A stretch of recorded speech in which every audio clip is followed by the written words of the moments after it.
Hi, everyone. Welcome to our joint session class speaker series. The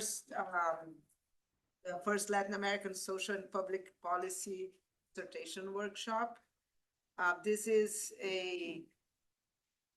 for most of you who are attending regularly our events, this is our regular series of talks that class organizes more or less every 2 weeks, more or less because it depends a lot on our visitors, and now we have several visitors, so we just had a wonderful talk yesterday, and this is the second of this week. But one of our main goals is not only for us to be able to discuss important topics, but to create this intellectual community around things that are central to Latin American studies. And this is also the reason why our graduate conference on Latin American social and public policy that used to happen as a conference was changed this year, and we're hopefully that we'll continue this tradition later to become a dissertation workshop. So our goal is for our graduate students, especially our PhD students, to have a space in which we can discuss things in the interdisciplinary context that the centers can provide, but also to strengthen the common point that makes Latin American studies such an interesting and an important field. So we had one first session this morning, and then we'll have more after the keynote lecture given by Mateus Gato de Jesus, that we have the honor to host in this spring semester. Mateus is a sociologist, a professor at the University of Campinas, Unicamp, and also a researcher at SEBRAP in São Paulo. He's also our partner in the Afro-Latin American Consortium, which is a group of 6 institutions that and those two here, Pete and SEBRAP, are 2 of them that are working together to train and also to circulate knowledge about Afro-Latin American studies. And he's also a specialist in post-abolition Brazil, the author of important works on precisely what he would talk about, Black literature in post-abolition Brazil. So please welcome on John Center, and we're looking forward to the discussion. Thank you very much. Good afternoon, everyone. I would like to thank the efforts of Luis, Paula, Katie, here, Kayla Greenberg, for making this event possible. The topic that brings us together here is the novel written by Black intellectuals in the first 3 decades of the Brazilian post-abolition period. In particular, 2 novels, the historical novella A Nova Aurora,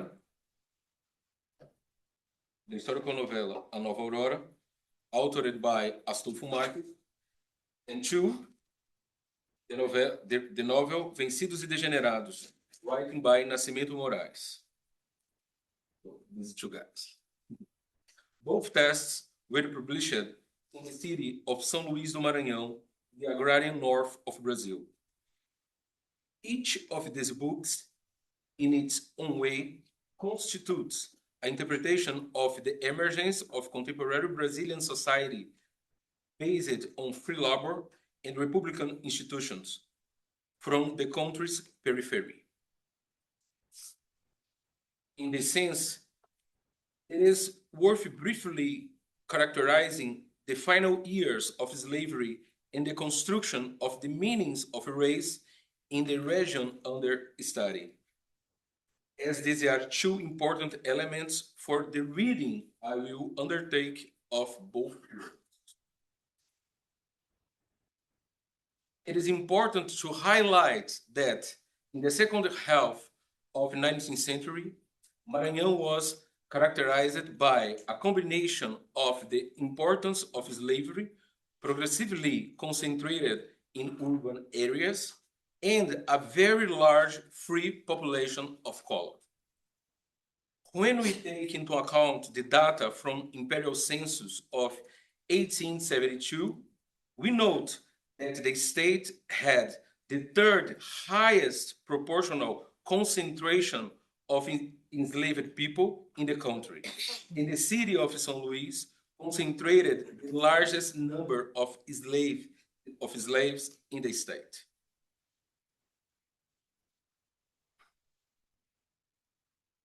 We draw attention to these aspects to note that use of slave-based classifications symbolized by color categories as a way of oppress not only enslaved people, but also a free population that was predominantly black and mixed race.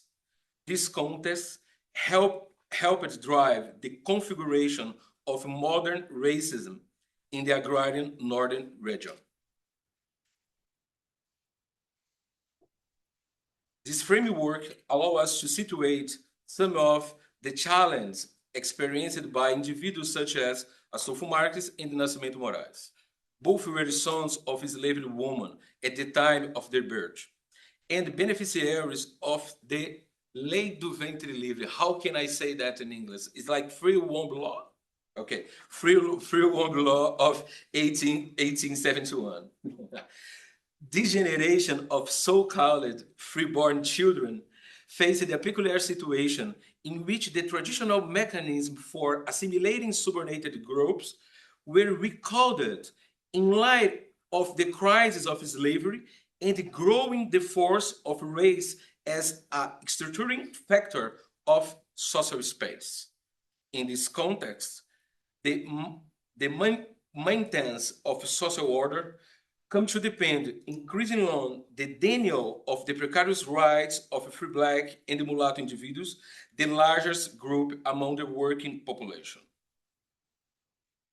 The persistence of a civil etiquette in the world of labor, along with the use of humiliating classifications such as, this is difficult to translate, but the classification as pés frescos, arraia miúda, people of color, black and little blacks, like negrinhas, little blacks, to designate the poor and stigmatize their social practices, reveals a society in which the few possibilities of social mobility for free subaltern became increasingly threatening to the slave-holding status quo. The feeling and the perception of economic decadence among the elites shaped the social and the cultural limits of the assimilation of subordinated groups in Maranhão society. The way in which Marques and Moraes families access networks of primary and secondary education was decisive in shaping the both occupational trajectories. Astolfo Marques had an erratic trajectory through the educational system and never obtained the diploma from the Liceu, which opened the doors to faculties of medicine, law, and engineering. Thus, his educational skills, although significant, carried relatively less weight than his personal relationship with his employers in improving his work condition at the public library, where he began as a office boy, but it's not a good term for, it's like a continual, I don't know how to translate that. And later, in the public positions, he would come to hold. In the case of Nascimento Moraes, out of his strategies for social advancement and professional placement were grounded in obtaining the diploma from the Liceu Maranhense. But the course of secondary education marked the limit of his possibilities, and not having the means to go study engineering in Rio de Janeiro was one of Nascimento Moraes' great frustrations.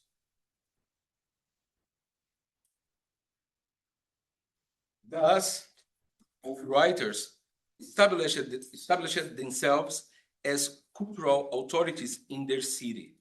However, they entered the literary milieu of their time, carrying the expectation and the frustrations of subordinated growth. They attempted to reconcile the republicanism with the vision of the 13th of May regarding the meaning of freedom, regionalism with the language of Black people in the street, in light of a social experience more deeply shaped by the legacy of slavery in labor relations and by the memory more strongly marked by the racial cleavage of citizenship.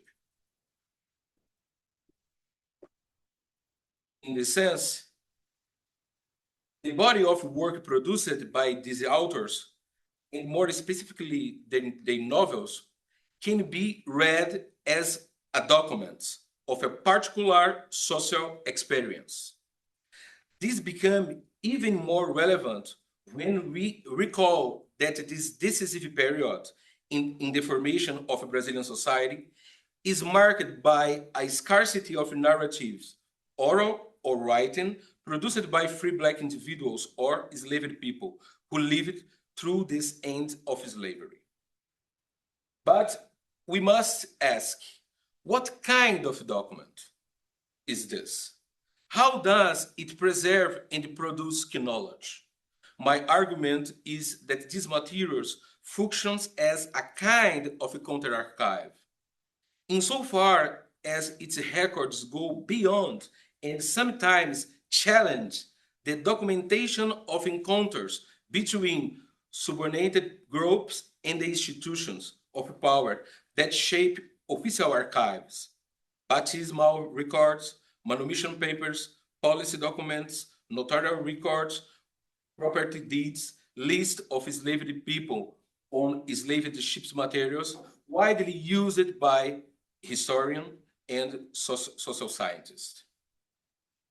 I do not fully agree with somewhat categorical assertion of Saidiya Hartman, who states, I quote, to read the archive is to enter a morgue, end quotes, because official archives and records far more than they organizes would wish, and often official records are a part of the strategies of subordinated groups as the many views of Africans we find in Brazil, or the records of Black religious brotherhoods in the 18th century. Even so, I retain as a fundamental the idea of the counter-archive, to emphasize, alongside Afro-Brazilian historian Beatriz Nascimento, that the production of the traditional historical records and narratives is a, quotes, history made by white hands, in the quotes, especially regarding the selection of sources and records deemed valid for the production of knowledge, thus determine what we can or not be construed or conceived as a historical knowledge. I believe I need not to deal on this point here in the United States, where there was a major debate between historians and literary critics in the 60s over whether the narratives written by enslaved people should be or not recognized as a valid historical sources for interpreting American history. In this sense, my argument is that the novels understood establishment themselves as a counter-archives in two important ways. First, the perspective through which they portray and approach what is factual, interrogating official chronologies. And two, the way of conceiving and imagining history, therefore, or relating events and arranging them within a narrative. In short, of constructing a certain meaning of a history. A third aspect which I will not address here, but must note as important, is the way in which the very form of novel constitutes itself a particular mode of knowledge. Thus, to elucidate these two aspects chosen for today, for Tuesday's presentation, I will use two examples. First, the narrative of abolition on May 13, 1888, in the novel Vencidos e Degenerados, by Nascimento Moraes.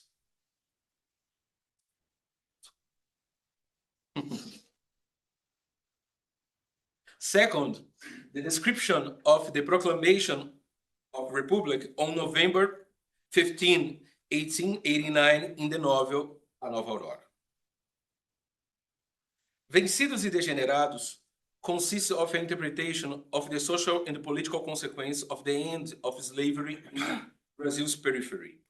The country that emerges in those pages is one of the provincial and aristocratic cities in the agrarian north, is still entangled and resentful of the collapse of the world of the masters.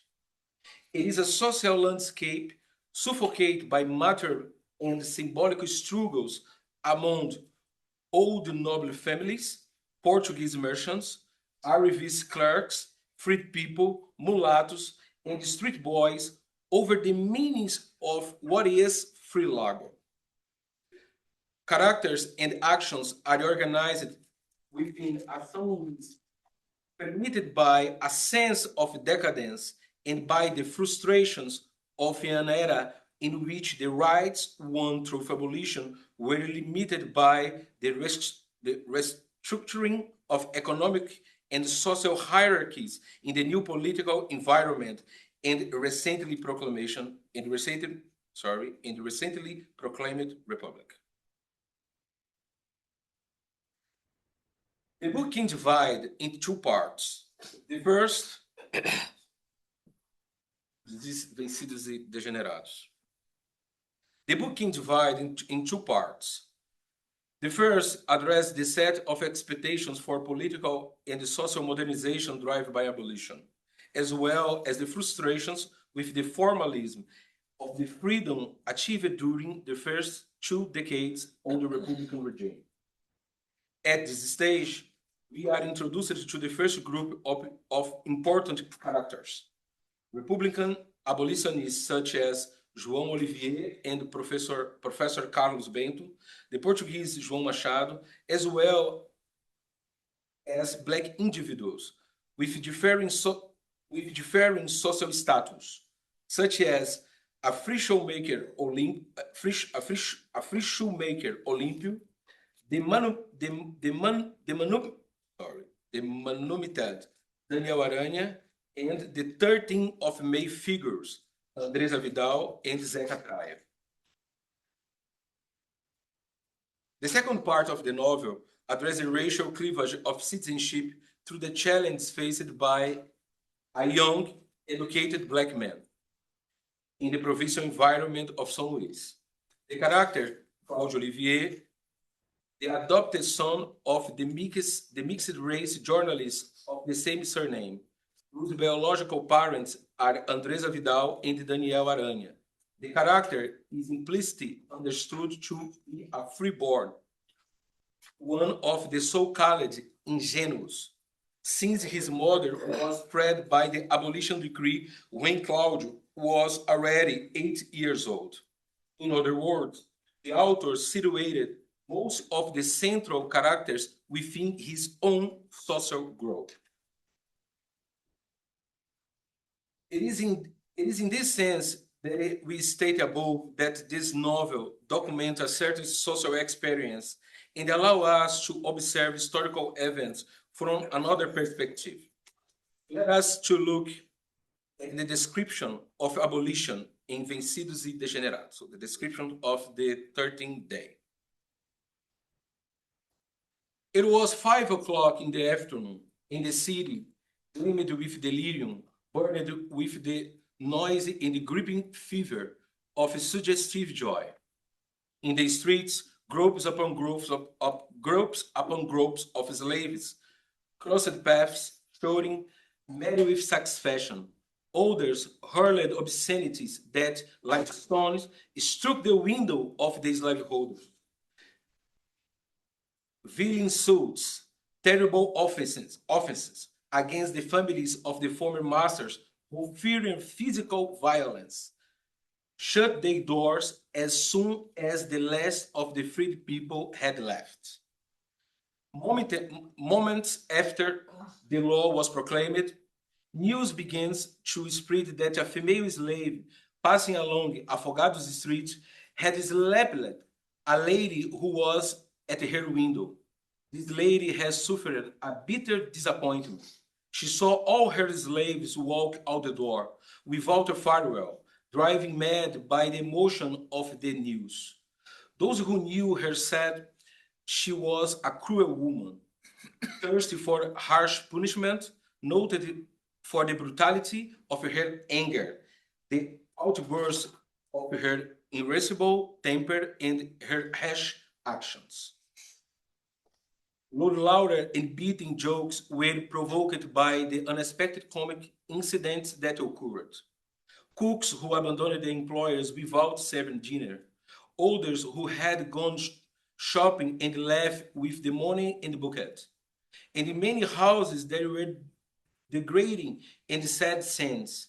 Slaves giving vent to rage and hatred committed all kinds of excess, breaking furniture, dishes, and whatever objects they encountered, and laughing, blaspheming the roof under which they had lived such wretched days, hurling first and brutal insults that shattered like bottles and glass against wooden shutters, doors, and the crushed souls of the unfortunate rich of yesterday, who, from one day to the next, found themselves largely impoverished. Nevertheless, some masters were not completely abandoned because they were not cruel. When they opened the doors and allowed those who had just been slaves to leave, they offered as shelter to those who wished to remain in their company. Many accepted this invitation, mostly the elderly, already unfit for a life of labor, and young women who had been cherished household servants and lived with some comfort, generally the children of enslaved women and young master, and the couples. In the passage above, fiction documents and constructs a black memory of abolition in Brazil's periphery. It is worth highlighting how Nascimento Moraes characterizes the meaning of freedom invested in the reactions of the freed people to the advent of abolition, namely as a true revolution of the social order. The end of slavery is imagined at first by freed people and the not black individuals in the narrative as the overthrow of the aristocratic and state-based rules of social interaction in Brazilian society.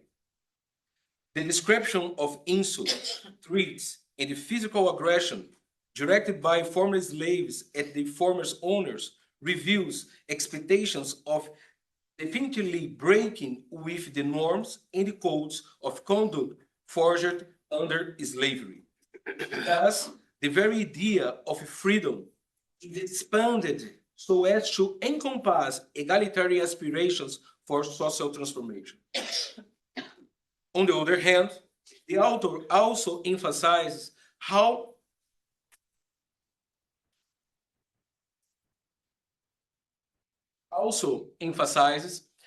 the experience of terror and deshumanization endured under slavery made abolition a day of euphoria, upheaval, and frenzy.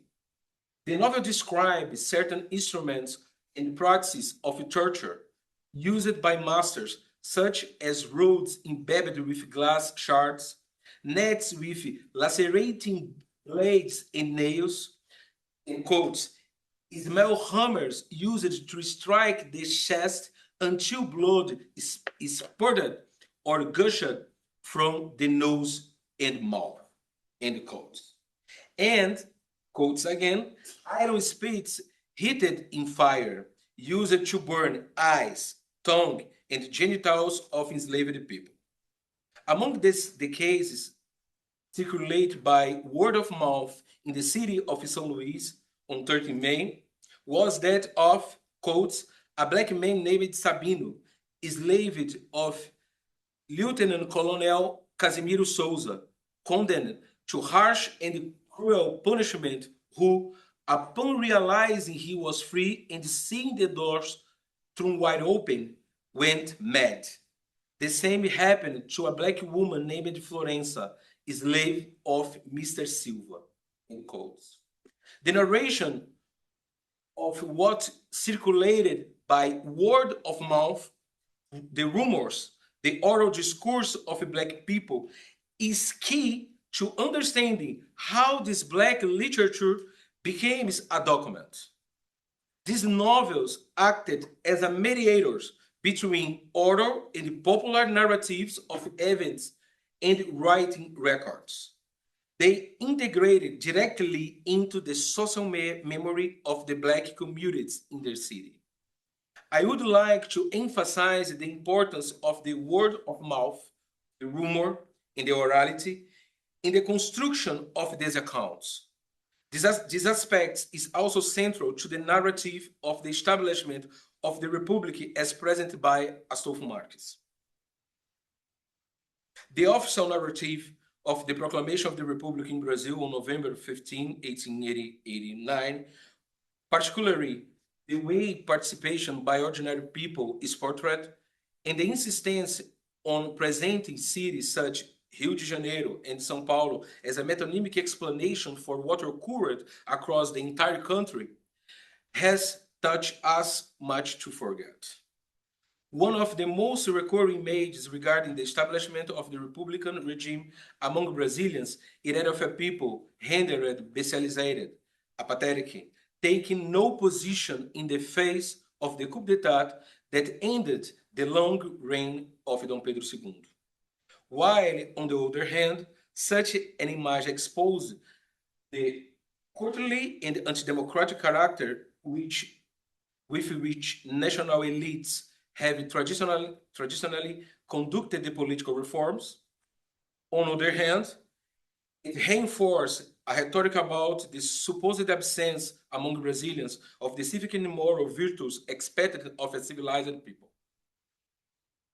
The novel A Nova Aurora by Astolfo Marques was writing against this grain of this persistent common sense. The book narrates how the new regime was interpreted by poor and black populations in the city of São Luís. Focusing on the events that marked the initial weeks of the Republican government between November 18 and December 17, 1889, when the first provisional government junta was deposed. It is significant that the climax of the narrative is the detailed account of the so-called massacre of November 17. I have a book just of that point. On that day, a large crowd of approximately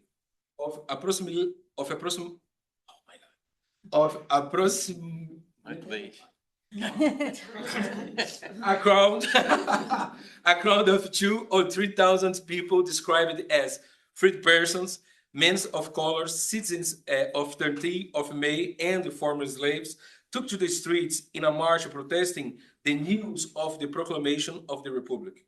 In their view, the change of government was intended to restore slavery in the country. The demonstrators moved through the city center toward the building of the Republican newspaper, O Globo, which had scheduled a conference for the late afternoon.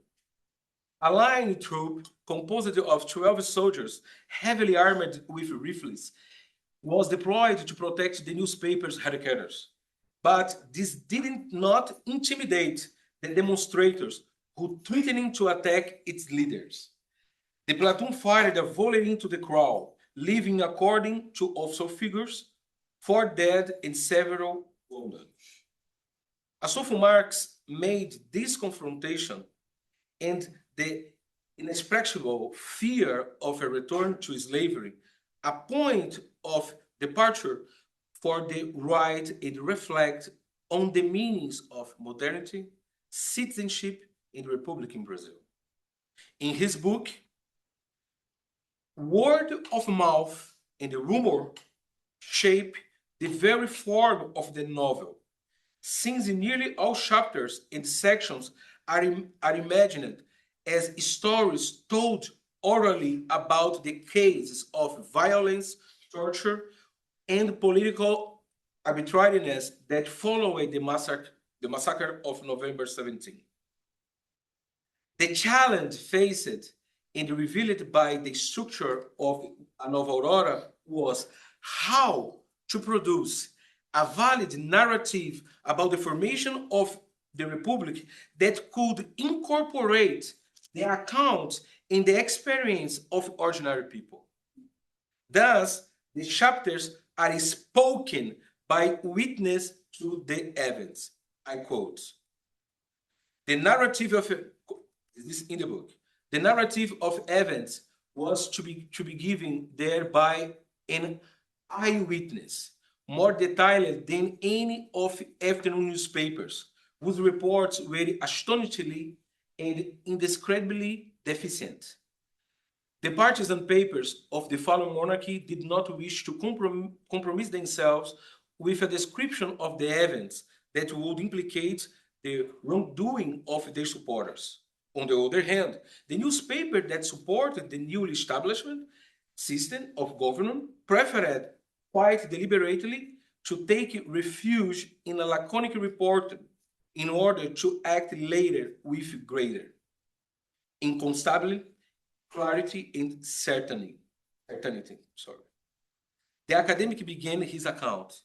As the city began to awaken, still terrified by killings of the previous day, he, Jovino, was already siphoning out news through alleys and narrow streets. Both in the composition of the book,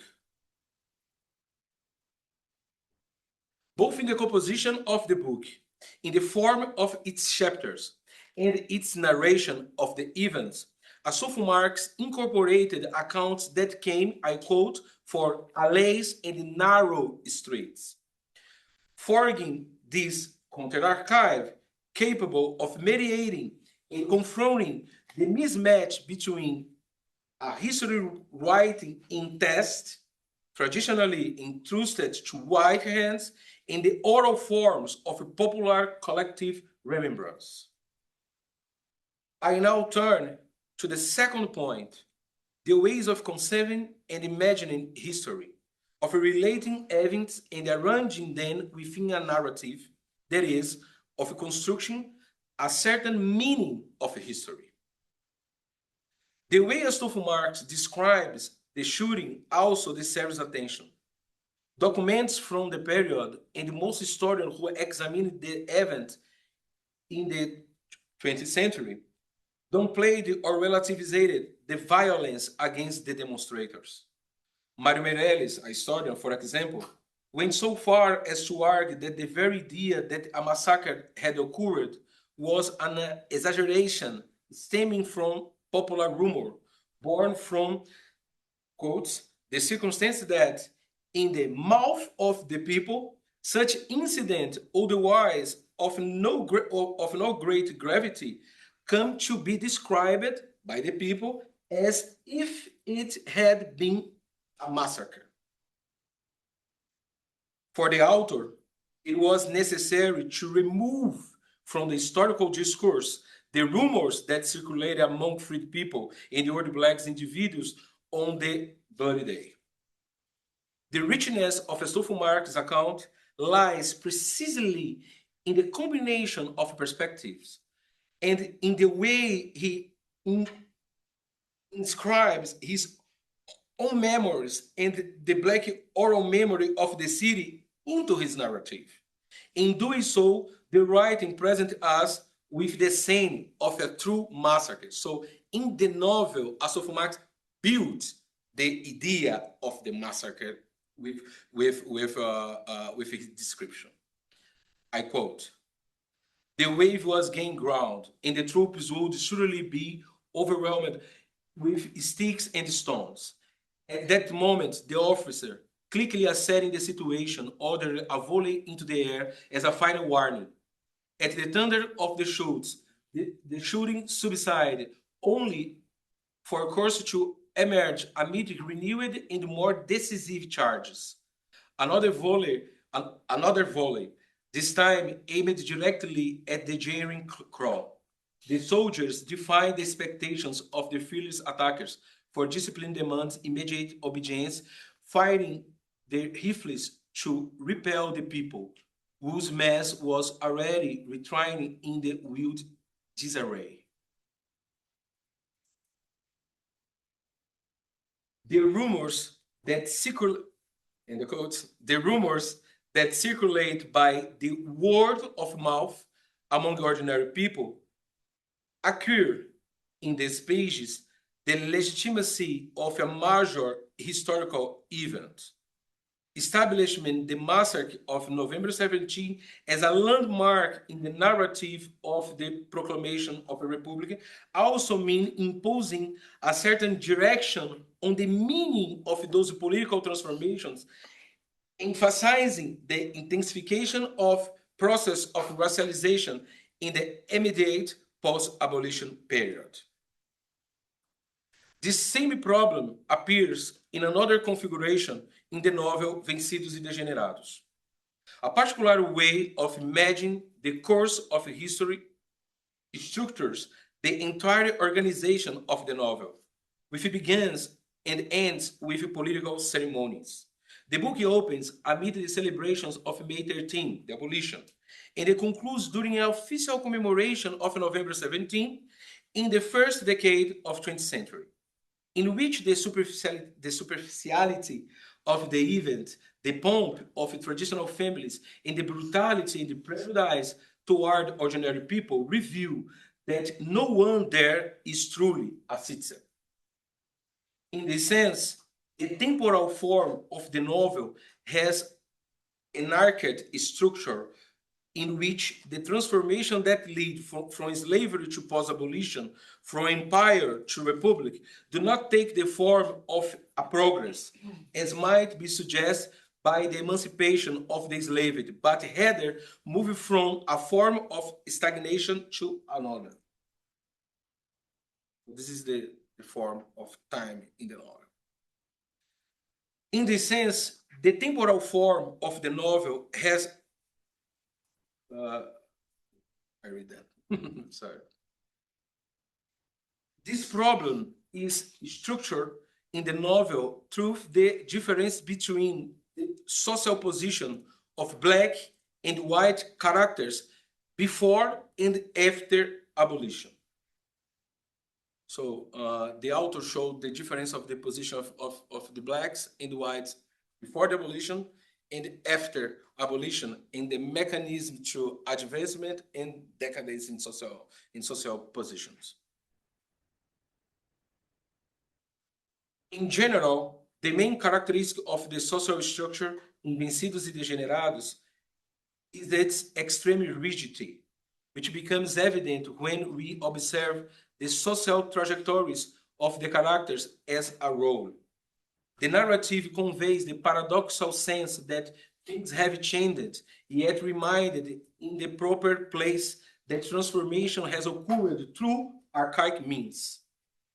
Concrete chance of social mobility are all very limited and dependent on tremendous strokes of luck where possible, only for white arrivists rising from below, and in particular for the Portuguese immigrants enriched by an ethnic monopoly over commerce, whose whiteness constitutes a solid form of capital for entry into the oligarchy through marriage. The character of the Portuguese João Machado exemplifies this surprising upward turn which nonetheless does not shake the rigidity of the social structure, since it is shaped and conditioned by political subservience to the nobility strengthened in the direction of the state. The problem is further clarified in the social trajectories of white characters when one compares, for example, the success of the poor Portuguese shopkeeper with the progressive decline that engulfs the learned professor Carlos Bento. So when you see this two white characters, you see the Carlos Bento decline and João Machado, the Portuguese upward. Indeed, the narrative of Vencidos e Degenerados emphasized that this contest was also experienced by some sectors of Black population as a moment of social decline. The downward trajectory experienced by João Olivier reveals how political struggle in the intensification of process of racialization led to the demotion of mixed race and educated Black individuals who had attained position closer to the oligarchy during the time of the empire and slavery. In parallel, the misfortune of Olímpio Santos, a free Black man, are linked to literacy, the devaluation of manual labor, and the distortion of the criterion that under slavery had hierarchized. I don't know how to say. Tinha hierarquizado. Hierarchizado. Hierarchized Black people in relation to access to freedom manumitted individuals, freeborn children, sexagenarians, free people of color, and enslaved persons. In the new times of the Republic, the character ends up blind as a result of his poor working conditions.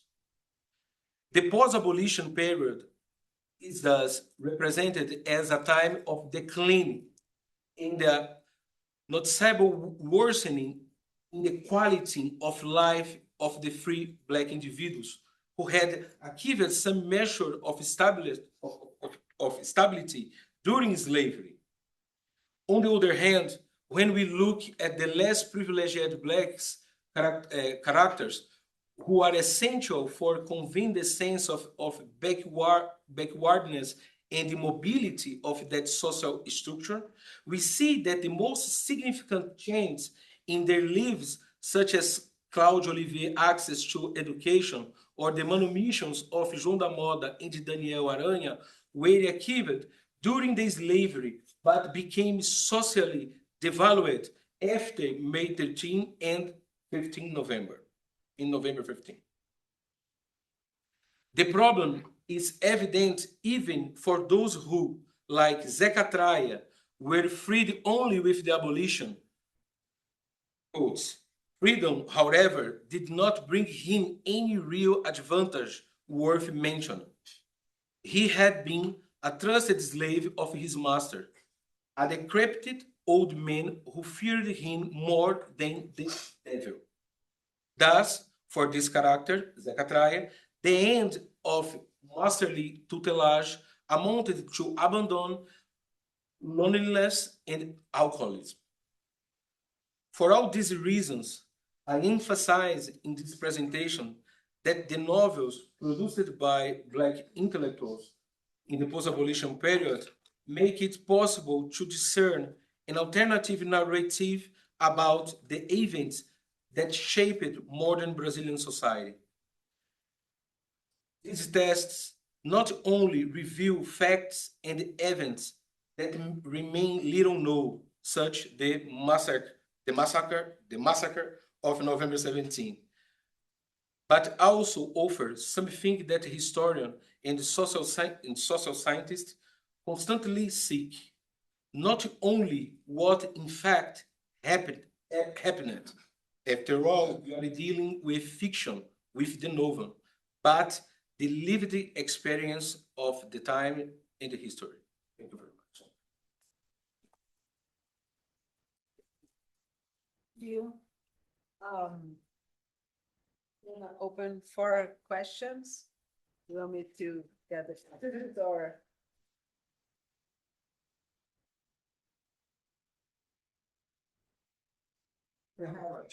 Guilherme and Reed. I was wondering if, well, I'm from São Paulo originally. I have never heard about these two books. And I was just wondering if, like, what's the relationship between these two books and the authors and the local, maybe education or cultural, realm of Maranhão itself? Is it something that is very well known there, therefore connected to Black history, and that I have no idea about because I'm from the Southeast? Or it's also, these two books were also kind of silenced in that region specifically? I think the two things. So the books were when Vencidos e Degenerados came, and you see, I will speak in Portuguese. You can translate for me. Thank you, Keila. So, eu acho que as duas coisas.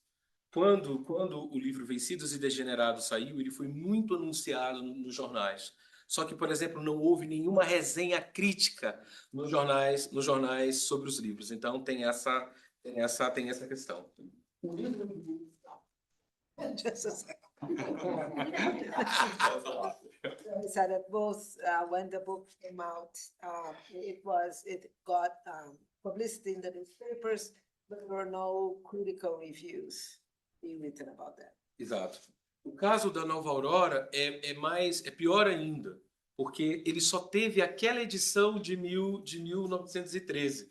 Então ele só foi editado novamente quando eu publiquei o livro agora pela editora Chão, que a gente trabalha bastante agora no começo do século, mais de 100 anos depois. So in the Nova Aurora, it's even worse because it had just one edition in 1913, and after that, just a very recent publication nowadays by Mateus.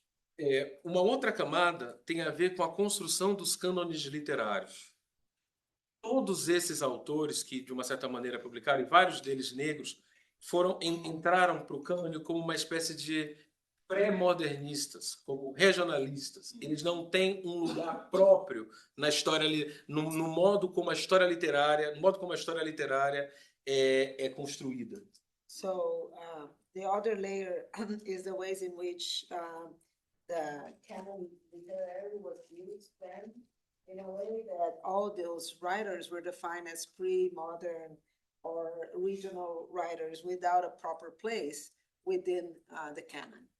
Os dois autores se conheciam, eles trabalharam juntos. São Luís é uma cidade pequena, então o Astolfo Marx ele trabalhava na biblioteca, que era um dos principais centros intelectuais da cidade, e eles tinham contato. E eles, inclusive, brigaram nos jornais algumas vezes. Eu já peguei. The two authors, they knew each other, and they would work together, and one of them in the library, and they would also fight sometimes in the local newspapers. Mas quando o Astolfo Marx morreu, que ele morreu primeiro, ele morreu em 18, o Nascimento Moraes escreveu uma nota de homenagem a eles. Então eles... Yeah, but when, who died first? Astolfo Marx. When Astolfo Marx died, Nascimento wrote a note about him. Yeah, thank you so much for this talk. I totally agree with you that texts like this are so important to integrate into the effort to write the history of the period. I was going to ask whether these guys ever wrote for local newspapers, and it appears that they did. Did they write much? Were you able to find many articles by them? And a second question, in the book, who are the vencidos? Who are the degenerados? Muito bom. Os dois autores trabalhavam nos jornais, trabalhavam para a imprensa. Só que o Nascimento Moraes mais ligado a jornais de oposição e o Astolfo Marx mais ligado a jornais da situação. Então eles tinham posições políticas diferentes. So the two authors would write for newspapers, Moraes more in opposition and Marques more in the situation. Isso também é visível no romance, porque muito do que é a crítica do Astolfo Marx se dirige sobretudo ao passado. Ele dificilmente está criticando alguma coisa que está acontecendo. Então, a leitura e o Nascimento Moraes está o tempo todo falando do que está acontecendo no exato momento que ele está. So this is also visible in the novels in which the critics of Astolfo Moraes, Marques, Yes. I'm mixing the two, are direct to the past. And in the case of Moraes, he was thinking about the present. Eles escreveram bastante crônica, bastante textos para jornal mesmo. E no caso do Nascimento Moraes, a linguagem do jornal é importante para a composição do romance. So they have written extensively in chronicles, but also articles for the press. And in the case of Moraes, the journalistic language was important for the development of Para o desenvolvimento. Quem é vencido e quem é degenerado? Muito interessante a pergunta. Porque na novela ele vai dando o senso de que o tratamento do povo, de que o tratamento das pessoas comuns é como se elas fossem degeneradas, é como se elas fossem vencidas, é como se elas estivessem abaixo da escala de tratamento igualitário. So common people were both vencidos and degenerados. Na novela, os personagens de alta posição tratam os personagens de baixo nessa direção. So in the novel, the elite, the members of the elite would treat like regular people as the vencidos. Mas o que ele mostra ao fim do livro, ao mostrar o fracasso da República, o que está identificando como fracasso da República, é que vencidos e degenerados é justamente essa elite que está liderando. Então, Oh, but there's a shift at the end, and then that's where it shows that it is actually the elite members who are the ones that are, how do you say degenerados? Degenerated. I have a question.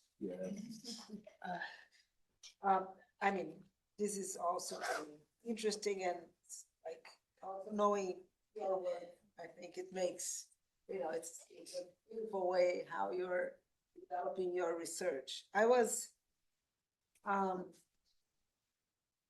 thinking about, because we have been discussing this also in the previous paper, but the idea of counter archive.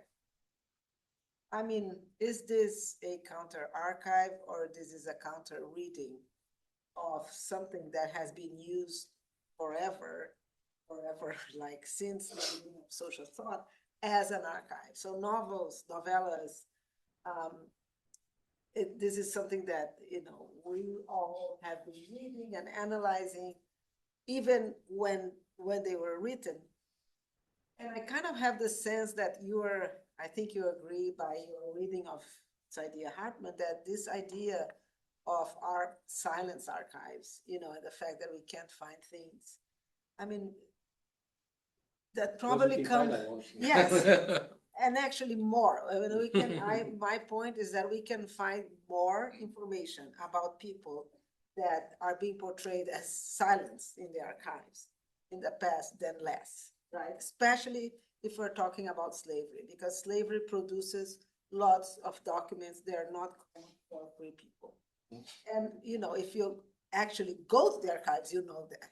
So that's part of the critique is sort of like, people that have no idea of Have to go what the archives are. Anyway, that's not where I was going, but it's like, I am wondering if we're not sort of like emphasizing too much a trend of counter reading the archives, when what we're doing is like reading critically our sources. So this is not like what we have been doing. And I'm asking this because I think that you come up in this, also in this, the very, very interesting reading that only the novels can provide. So that's Yes. kind of like, I agree with Reed that this is not like a counterpoint to what the archives provide, but this is a super interesting reading of how those two novellas come together with your reading of a context.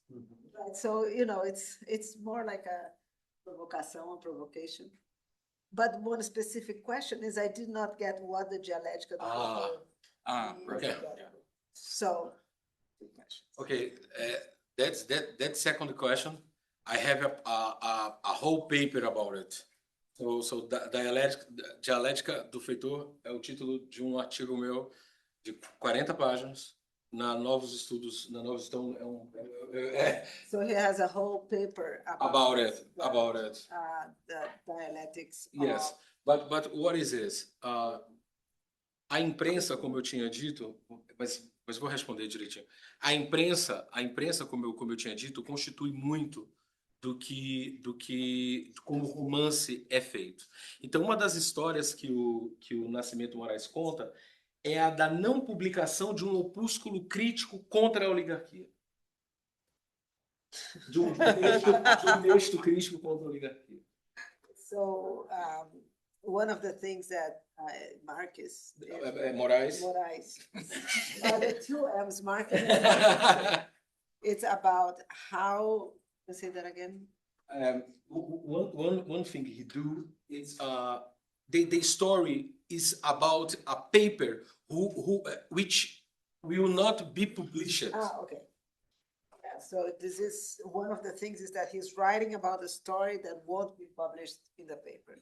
Mas ele escreve o paper dentro do romance, então o leitor lê o paper que não foi publicado. É brilhante, é brilhante. The novel, so the actual reader will be able to read the paper that is not published. E na primeira parte desse paper, desse texto, tem uma análise sobre a figura do feitor.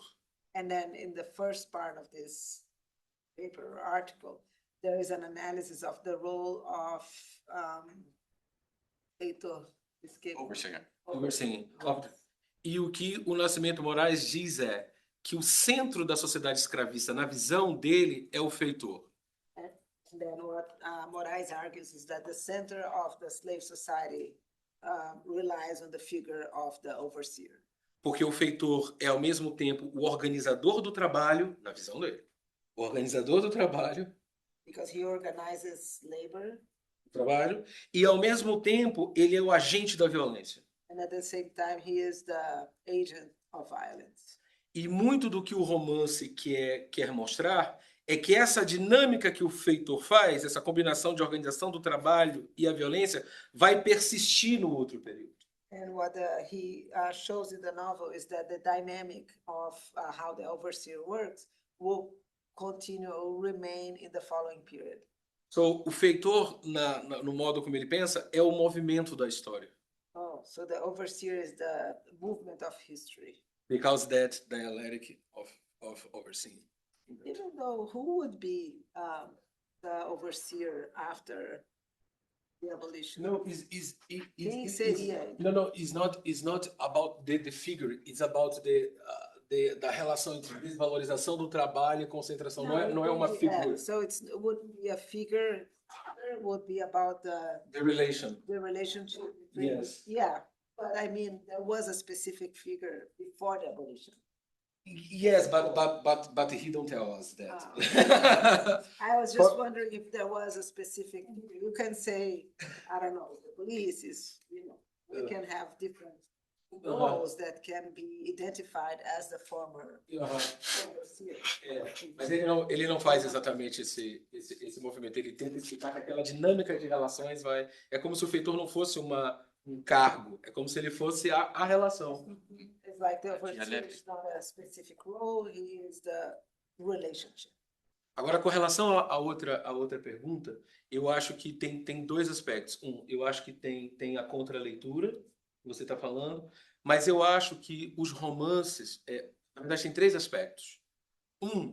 É que, quando você pega o caso do Nascimento Moraes, ele está diretamente confrontando os historiadores do período dele. Então ele é da Academia Maranhense de Letras e tem um historiador lá chamado Barbosa de Godóis. Então ele tá, então não é, então ele mesmo está confrontando isso, certo? So about my first question, so there's one point, he says that there are 3 points. One is the counter reading, and he's showing how the novelist is challenging the views of the historians at that time, the time he was writing. Do tempo que ele está vendo. Então, quando ele incorpora os rumores no romance, ele está incorporando diretamente contra uma versão histórica que já está publicada, que já está dada. When he incorporates the rumors in his novel, he's already challenging historical. Então ele ao mesmo tempo está fazendo uma contraleitura, At the same time, he's doing like a counter reading, mas ele está habilitando um outro tipo de fontes, um outro tipo de dado para fazer but isso. he's using different kinds of sources of data to use to do E, that. e é por isso que o historiador diz, a gente tem que tirar, eu citei literalmente o cara fala assim, o problema é que ficou a boca do povo ficou e as pessoas estão dizendo que aquilo é um massacre. So the problem is that the rumors remain and people are kind of believing them. Então, nesse sentido, para mim, tem uma contraleitura, mas também tem um contra-arquivo na medida em que ele está organizando os dados de uma maneira diferente. So there is a counter reading, but also a counter archives in the sense that he is reorganizing the data in a certain way. E habilitando dados que não eram considerados válidos para aquele tipo de narrativa. And using data that was not considered valid or true at that time. Have that point first. Um outro ponto que eu acho que a ideia de contra-arquivo é interessante para o caso dos romances é porque eu acho que o romance, enquanto forma, aí mesmo forma literária, organiza e guarda informações de uma certa maneira. So the other way in which this could be a counter archives is because the novels organizes information in a different way. E sobre vários aspectos, o romance como forma ofereceu aos grupos subordinados uma maneira de contar a sua história que não era possível. And the novels offer to the subaltern groups a way to tell their stories that was not possible then. Então, é muito interessante, esse era o terceiro aspecto que eu disse que eu não conseguiria, And que eu não that's the conseguiria, third. que eu não conseguiria. Então, é muito interessante, por exemplo, os usos que o Lima Barreto faz do romance para poder construir uma subjetividade. So, for instance, it's very interesting to see the ways in which the author Lima Barreto uses novels or fiction in general to build his subjectivity. Então, o romance proporcionou para algumas dessas pessoas, esse eu acho que é o caso do Nascimento Moraes também, mas o do Lima Barreto, muito marcadamente, um certo jeito de mostrar que ele era uma subjetividade completa. So this, for certain writers, this was a way for them to show that they had all this subjectivity. E isso só foi possível, pelo menos naquele caso, por causa da forma do romance e por causa do modo como ele... And this was only possible then because of the novel format. Então, a maneira como o romance organiza o conhecimento e a informação também é relevante. So the ways in which the novels organizes knowledge is also relevant for this. Eu vou dar 2 exemplos daqui que eu acho muito marcantes. So he's gonna give 2 examples from here that he finds very. Um deles é o de 12 anos da escravidão, One is 12 years as a slave. na qual Solomon Northup Mm. diz logo no começo que a vida dele comprovava a cabana do pai do Márcio. In which Solomon Northup, the author, would say that his life was the proof of Tom Uncle's cabin, Que which is estava a work of fiction.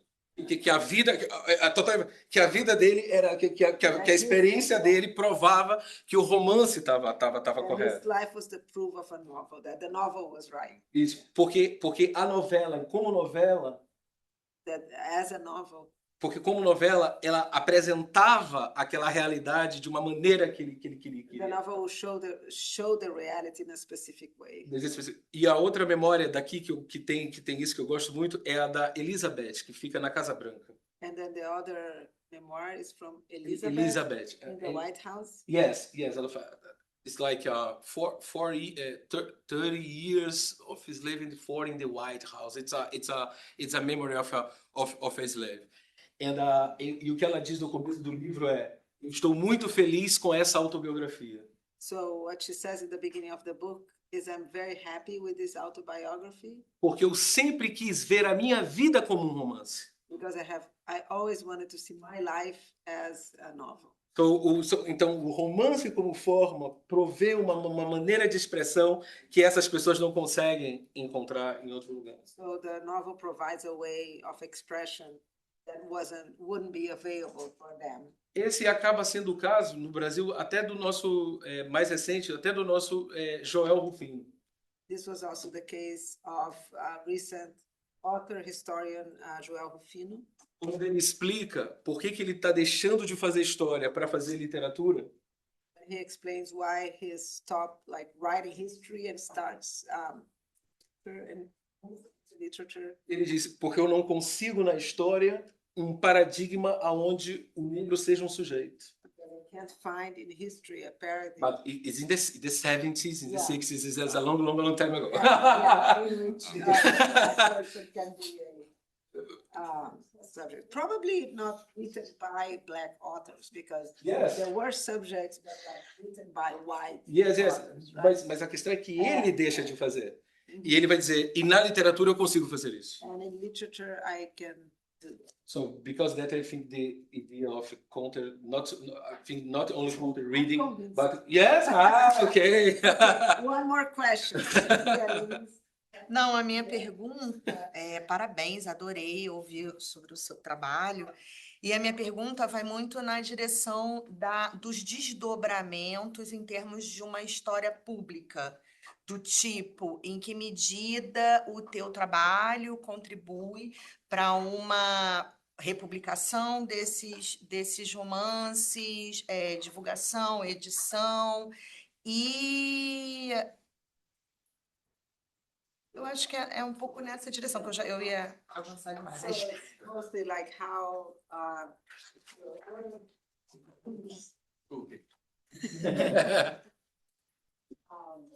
how your work play a role in public. Eu acho que, bom, eu tenho republicado os contos e os romances, e eu também escrevi um livro só sobre o 17 de novembro, né? E eu acho que isso agora está cada vez mais incorporado, o 17 está cada vez mais incorporado na memória da cidade, né? Então, eu fiquei sabendo uma vez que tinha um passeio turístico, porque eu fiz questão de fazer, isso também é muito importante, porque tem um modo como a gente faz as coisas, né? Quando eu estava produzindo o livro, eu fiz questão de fazer um mapa, justamente por causa disso. Porque se você faz um mapa, as pessoas podem se apropriar daquilo de diferentes maneiras. So he's republishing some of those works from the early 20th century, but also in his book, O Massacre dos Libertos, he's seeing that more and more November 17 is becoming as an important date, like an important public commemoration date, but also because there is a map, the book, people can walk around and have a sense of space, but also really through the wall. É muito bom, All parabéns. right, thank you very much.